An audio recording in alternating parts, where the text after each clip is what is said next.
এসো বন্ধুরা, শোনো মন দিয়ে, এপাং ওপাং ঝপাং। চলো ঘুরে আসি এক জায়গায়, নাম হলো যার তাপাং।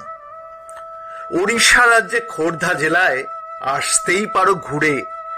ভুবনেশ্বর থেকে তাপাং কিমি 40 দূরে। খুর্দা কিংবা খোর্ধা শহর 12 কিমি দূরে মোটে। পৌঁছতে পারো অটো, গাড়ি, বাসে, যার কপালে যা জোটে। ঢেলে সাজিয়েছে প্রকৃতি এখানে তাপাংয়ের গ্রিন লেক। থির থির করে ঢেউ খেলে জলে, মৃদু বাতাসের বেগ। পান্না সবুজ টলটলে জল, ঘেরা সবুজের মাঝে। কৃত্রিম এই লেকে সত্যি স্বর্গ যেন বিরাজে। এইখানে নাকি পাথর খাদান ছিল কোনো এক কালে। বৃষ্টির জল জমে স্বর্গীয় রূপ পাহাড়ের ঢালে। ভারতের মিনি লাদাখ বলেও চেনে একে নাকি লোকে। ওড়িশার ক্যানিয়ন লেক রূপে পরিচিত বহু চোখে।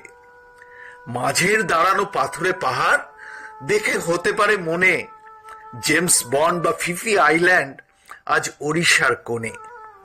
নীল সাদা কালো ছাই ছাই মেঘ আকাশেতে করে খেলা। বসলে এখানে পাবে না যে টের, কাটবে কিভাবে বেলা। সূর্যাস্ত বা সূর্যোদয়ের সময় এখানে আসলে নিশ্চিত যেন তুমি তাপাংয়ের প্রেমের জালেতে ফাঁসলে। সরাতে দেবে না চোখ তাপাংয়ের অপরূপ এই দৃশ্য। যেন হে অদূর ভবিষ্যতেই তাপাংয়ে মজবে বিশ্ব।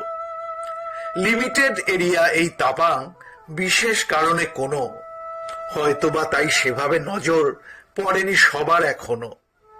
আজও তাপাংয়ের রূপের মহিমা প্রায় অনাঘ্রাত আছে। এক ফালি এই স্বর্গের কথা যায়নি সবার কাছে। হয়তোবা তাই ভার্জিন আজও হয়নি টুরিস্ট স্পট, নলে এতদিনের রিসর্টের ভিড়ে লেগে যেত যানজট। খোঁজ পেলে এর সামলানো একে হবে বড় ঝকমারি। সম্ভব হলে ঘুরে নিও তাই এ তাপাং তাড়াতাড়ি। ধন্যবাদ।